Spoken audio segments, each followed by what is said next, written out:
All right, AP Langers, in this video we are going to be talking about stylistic choices. Now we've talked about how we can look for stylistic choices in other people's writing. In this video I'm going to kind of show you how you can implement them into your own writing. In regards to the test, this kind of plays into that elusive sophistication point on the FRQ rubrics. One of the ways that you can get that sophistication point on these essays is to have a consistent, well, it says in the rubric, a consistently vivid and persuasive style. So that means not only do you have kind of moments here and there where you're showing your unique writer style, but you're doing it consistently, and it's effectively kind of helping to make your point. So what I thought I'd do is I would look at a sample essay. I pulled just the introduction for this video because I didn't want it to get too long. But I pulled the introduction from an essay that would definitely get a passing score. Now, the essay that I'm going to be looking at is responding to the 2014 question 3 argument prompt. And that is the prompt, if you remember, where it asks what your definition of creativity is and asks you to write to your school board in order to determine or to argue if there should or should not be a class specifically in creativity. So, our task in that essay is essentially to define yes or no, there should be a creativity class in your typical high school. Now, previously we talked about a few other ways that you might go about getting this sophistication point. We talked about using, don't want to use that one, that one's a little bit too thick. Let me switch so it's thinner. We talked about getting the sophistication point by acknowledging alternate perspectives and qualifying arguments. So, going back to things like counter arguments or even just acknowledging other perspectives, making concessions, all of those can show that you've thought about the problem and you're giving it a sophisticated approach because you're considering all the different viewpoints that might be out there. So that's one way of getting the sophistication point. Another way we talked about is to connect to that broader context. So in other words, what are the implications of this topic? The 2014 prompt is simply asking, should your high school have a class in creativity? Connecting to the broader context or implications are going to expand it beyond just your school building to the nation, to the world, and a bigger kind of universal need.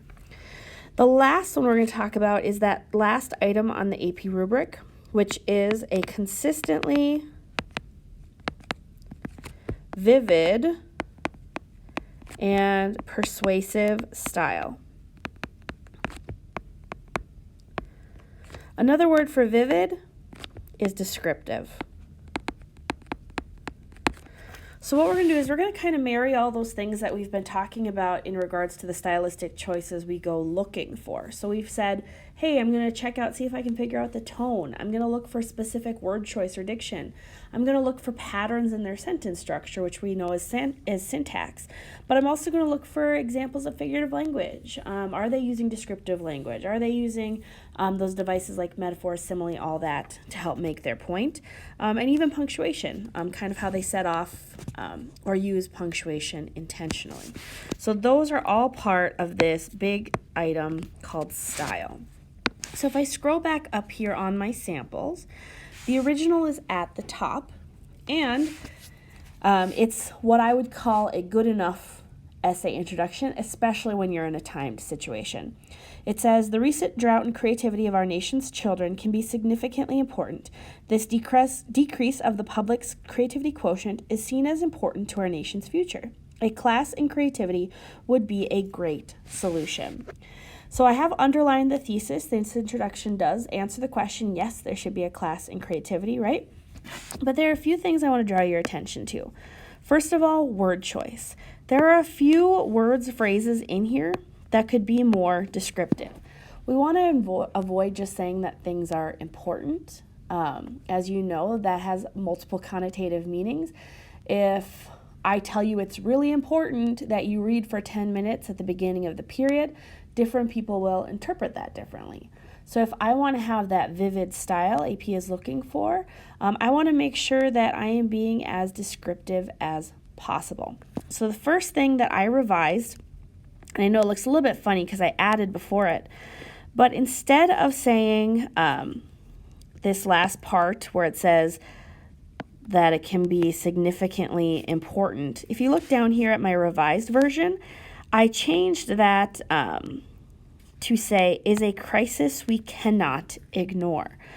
The reason I did that is because, one, I wanted to avoid using important or significant, but I also wanted to create a sense of urgency. So I chose my words very carefully there and said that it is not only something that we can't ignore, but it's a crisis. So that is a really intentional word choice that I am using to evoke a sense of urgency in the people that are reading my essays.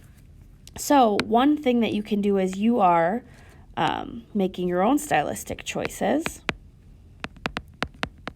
in your own writing is look at the diction. Improve your word choice.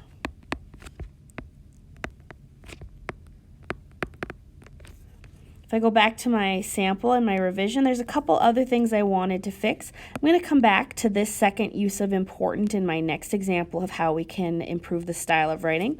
But I want to look at this one. So the thesis for this original essay said, a class in creativity would be a great solution. Again, great is vague. I want to see if there's a way that I can be more descriptive in talking about this solution. So if we go down to my sample essay down here, you'll see that I just swapped out the word great for much needed. Because again, I wanted to talk about how this is a crisis and we can't ignore it. So not only do we need a good solution, no, we need a much needed solution. So there again, I'm just kind of thinking about my word choice, and I want to make sure that I'm using the very best one to get my point across. So when you go about revising your own writing to be a little bit more descriptive, go through and look for words like important, good, great, some, something, some, like those kind of like general vague words to see if you can be a little bit more descriptive. So number one, check your word choice. Can you be more descriptive? And I'll put that here as a note.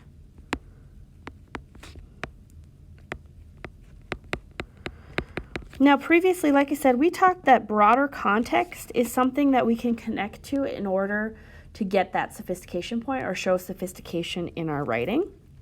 And so I did that by adding this first three sentences that were not in the original. If you remember, the original just starts with the recent drought in creativity, which starts right here in my my revised version. So let's read what I added in these parts right here. On any given day, our nation is faced with a flood of pressing issues. These include the climate crisis, poverty, and more recently, the COVID pandemic. All of these issues require problem solving and creative solutions if we hope to see progress. So to break down a couple things that I did in here, the first thing I want to talk about is this word here, with a flood of pressing issues. I could have just said our nation is faced with pressing issues. That would be accurate. It would even be pretty descriptive. But oops, sorry about that. But I actually chose the word flood very specifically because if you remember, I talked about a drought of creativity. The original essay had this great metaphor about how a lack of creativity is like a drought or when there's no rain. So what I wanted to do with my word choice is I wanted to kind of create what's called a paradox, saying that we have this flood of issues, but a drought in creativity to create some contrast. That is another example of this. Diction. I'm being very specific about the word I use, but it's also an example of figurative language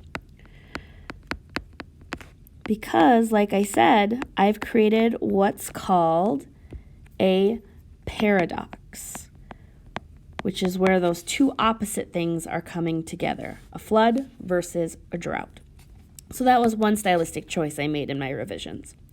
The next thing I have pointed out is here, this hyphenated phrase or parenthetical element that says, and more recently, the COVID pandemic. Were I to just cross this out, my sentence would still make sense. However, I want to emphasize the fact that we have these issues that have been around forever, but we have really current pressing issues that I know my audience is probably thinking about and concerned about. So I added this, like I said, it's called a parenthetical element to add emphasis before I talked about the issue that I think my audience cares most about. Again, that's a stylistic choice. I'm kind of breaking from my pattern of 1, 2, 3 by adding that hyphenated phrase to draw emphasis. So I'm going to go down here and I'm going to say, look for things that you want to emphasize. Sometimes you can do it like with your syntax and punctuation, like I did in my example just now. Sometimes emphasis is done with diction. Sometimes it's done in a whole host. I mean, there's lots of different ways that we can add emphasis to our ideas. But when I choose to specifically emphasize something using my language, that is a stylistic choice. And I am very purposefully and persuasively drawing my readers' attention to that idea, the COVID pandemic, which I think they care about most.